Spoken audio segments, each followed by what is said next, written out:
What's up, YouTube Nation? I'm the Coffee Bean GM, and this is my first episode of the Expresso Show. So, if you're not too familiar with this show, which none of you should be because this is the first episode, it's a simple show where I sit down with RPG, philosophical intellectuals such as my friend Sludge here today, and we talk about getting into the hobby and their experiences in the hobby and stuff. Right on, man. Thanks for having me on the show. So, you can dig through some of my old videos and stuff, see if you can find any of the old original Expresso show vids. They're not in there, but if you want to take the time to filter through, see what's in there, and maybe find one or two lost episodes that don't exist, then I completely suggest you go ahead and do that. Now, to get things started a little bit, I got some questions here that I'd like to ask you, if that's all right. All right. So, why don't you go over and tell us how you got into D&D, what got you into this RPG hobby? Where did it begin for you? What age were you in? How did you get into the hobby? Right, so, I got into this hobby back, it was like 1984, 1985, 88, 89. I don't really remember the times, man. It was such a long time ago. I remember sitting on my buddy's porch. We used to call him Cut Slash, man. He was a hell of a guitar player. And we were sitting on his porch, man, and we were listening to some suicidal. I wore my suicidal shirt today, in honor of that day, man. Excuse me, man. So, we were sitting there on his porch, man. We were like, hey, why don't we go over to that 7-Eleven, maybe skate a few rails and do some kick flips and shit, right? So, me and Cut Slash, we grabbed our boards and we were cruising down the sidewalk, right? And this fucking policeman pulls up and he's like, hey, you kids can't be riding on that sidewalk. And we were like, hey, man, we're just trying to go to the 7-Eleven and get some Slurpees. And it was this big thing.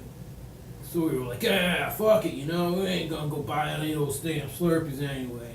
We were next to the store, man, it was called Hills. Kind of a local place. So we were like, let's go see what they got in there, man. Maybe squeeze some juice and, check out the porno mag, because they had this big selection, the Hustlers, the Playboys and shit, right? Some really raunchy stuff. We used to go in there and get kicked out all the time, man. So, go in there, and I was flipping through some Hustler mags and stuff, a boner was starting to rage in my pants.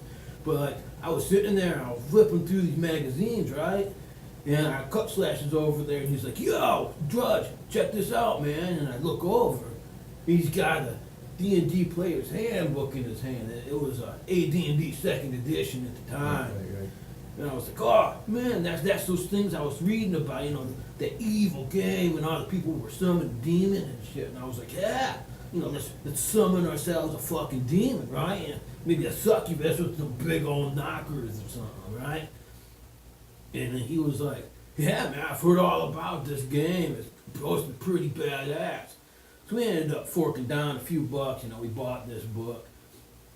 There were a couple other things that were there with it. It was like this little package that the place was offering, right? We get back home, we're in the basement. We didn't realize we had to read all this stuff, man. We got these dice and we got this book and we're like, oh man, I don't want to read all this stuff. I just want to play some fucking games, right? So, turns out, we ended up not playing that day very much, but Cut Slash, he was a pretty intellectual motherfucker, man. He was pretty smart. And the next day I went down to his house, man, and I was like, hey, you want to go over and check out the porno mags? And he was like, nah, man, we're going to play some Dungeons and Dragons, right?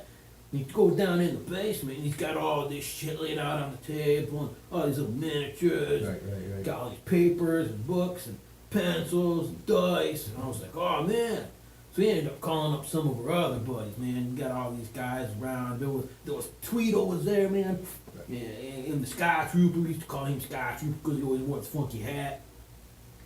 And we were like, yeah, so let's play. And that's basically where it started, man. We were down in the basement at Cut Slash's house, rolling the dice. And, I think my first character was a dwarf fighter, man, with an axe. Big old balls on him. He was badass. So, that's where things really started for me, man. That's really fascinating, Sludge. Some of my background was, pretty close to that as well. I'm sure a lot of the viewers could probably relate to that as well. So, besides D&D, did you get into any other games back then?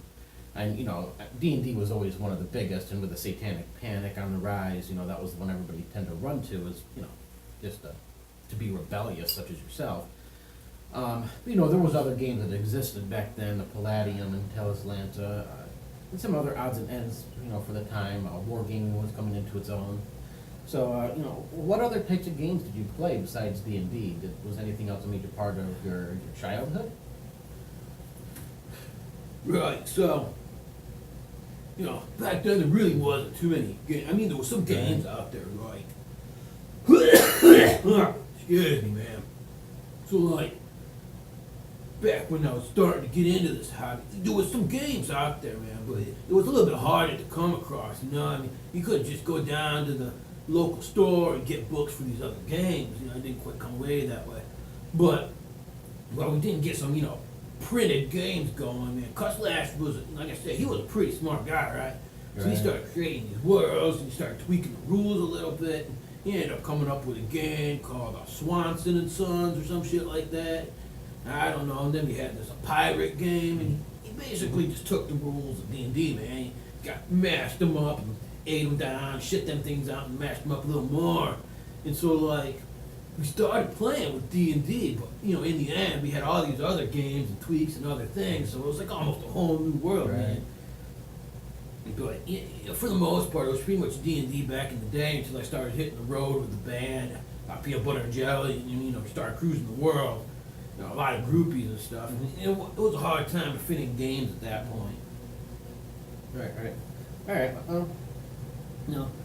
When you look back through all of those days spent in your friends' basements and hiding out in the attics by yourself, pretending you had friends, I'm sure the viewers want to know too. Did you have any characters that you really loved that you just still sticks into your head to this day that you remember? Does any of them stand out? Yeah. So, like, I did have a favorite character, man. Oddly enough, as manly as I am, and you see my awesome hair and shit, man, I'm pretty badass, but oddly enough, man, the coolest character I had was this elven bard dude, man. And he would be out there and he'd be like rocking the A, he'd be singing Poison and Warrant and shit. And be like, oh, cherry pie, and shit like that, man. Look what the cat dragged in, yeah. So, like, that was my favorite character. He used to spout all these lyrics from the bands at the time. Everybody got pretty bad kick, but he was pretty good with the sword, too. He used to poke out the eyeballs of the orcs and shit. So, like, that character always stood out in my mind, and I wish I would have brought the picture, but one of my buddies drew a stick figure picture of him. It looked exactly like I pictured him, man. Real thin, and these thin arms and 4 fingers and shit. And, these pointy ass ears, like this little green cap on. But yeah, man, that character was always really, I can't remember his name. I think it was Bartholomew. Yeah, man, it was Bartholomew. But, like, Bartholomew, we went way back. I had him for years, man. Right. I think got up to level 47 or something like that. And it was awesome, man. He was really awesome. Well, there you have it, folks. A man and his character, obviously become intertwined. Sometimes there's that level of reality and unreality that starts to mix in together, and they have a hard time distinguishing, between the two, such as Sludge here did. So, I know you took a few years out of the hobby. You pursued your musical career, being a part of the different bands you were in. Peanut Butter and Jelly was one of the big ones. That's the one that always stuck out on the radar anyway. But after your musical career slowed down, you were done traveling the world and being stars that you were, when did you get back into this hobby? Playing games and such. Yeah, man, like, those years on the road with Peanut Butter and Jelly, it was a rough time. It didn't really take your toll on your soul, man. Excuse me. Those years of smoking, it got that shit in my lungs now. But yeah, so I got back into the hobby about 5 years ago. You know, they started, D&D 4E was the big thing at the time, but, you know, from what I hear, it was a pretty shitty system, so I didn't even fuck with it, man. You know, but this other thing, Pathfinder, was a big one at the time, too. And I was like, hey, you know, let's play out some Pathfinder. It's supposed to be like kind of D&D and stuff, man. So, I got a hold of Cut Slash. He was, you know, he's a businessman now working, you know, he's got these nerdy little glasses and shit. He ain't the rocker that he used to be, but he's a cool dude still, you know. So, got a hold of Cut Slash and, you know, hooked up with him, and he ran us some games. And, you know, it was a fun game, but man, I just didn't get into the rules. They were a little crunchy, a little hard for me to wrap my head around and shit, man. So, like, oh man, I'm doing my hair. Wow. Got shit falling from the ceiling or something, man. So, like, Right. not long after that, right, the D&D 5th edition came out. And then I was like, hey, fuck yeah, man, let's play some 5e. So I got in on that play testing shit, and the D&D next, and was downloading shit. Well, next thing you know, man, I was at the table and I was running games, and, you know, the hobby was exploding. And so, yeah, you know, I got back into it 5 years ago or so, but really started, you know, embracing it by the ball sack, you know, about 3 years ago. So, you know, I got some other people in my game, you know, there's one guy that we call the Ferret Whisperer. He's a little fucked in the head, looks like a bitch, but he's a cool guy too, and the bearded sack, you know, he's a hell of a rocker too, you know, but got together and we got these other people in there, we're playing some games, and we're actually gonna be doing a podcast, man, so check out for that. Yeah, it's gonna be pretty badass. Alright, well, so now that you're back into this hobby, and I think everybody can agree that the RPG industry has just taken off over the past few years.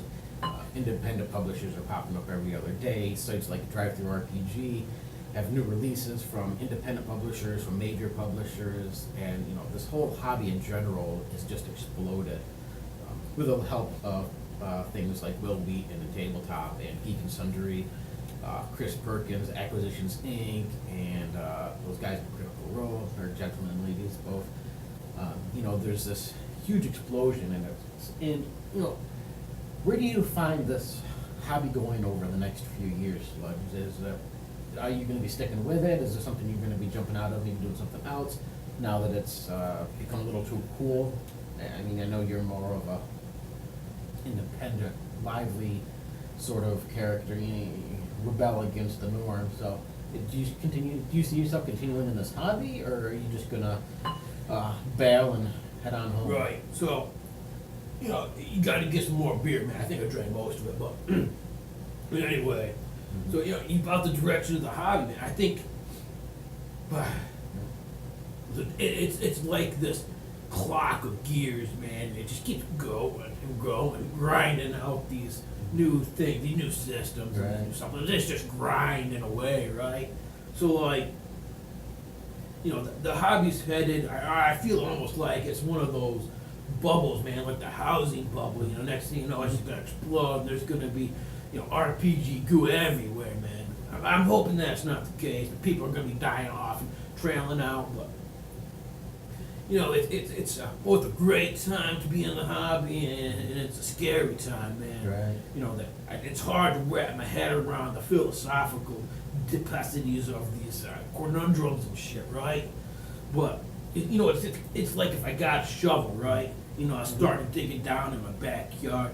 I mean, it's only before I can go like 30, 40 feet before I'm gonna fall out the bottom of the earth and into space, right? And that's what I feel like the RPG industry is going, man. You know, people are just keep digging down, and pretty soon they're just gonna fall off, you know, just fall off the bottom of the earth, man. So, like, I'm hoping that doesn't happen. So, I haven't been creating any games, you know, like that. Some of my buddies are like, oh, let's create a game and shit. And I was like, oh, man, you know, we might just be that last shovel load of dirt before we flow into space.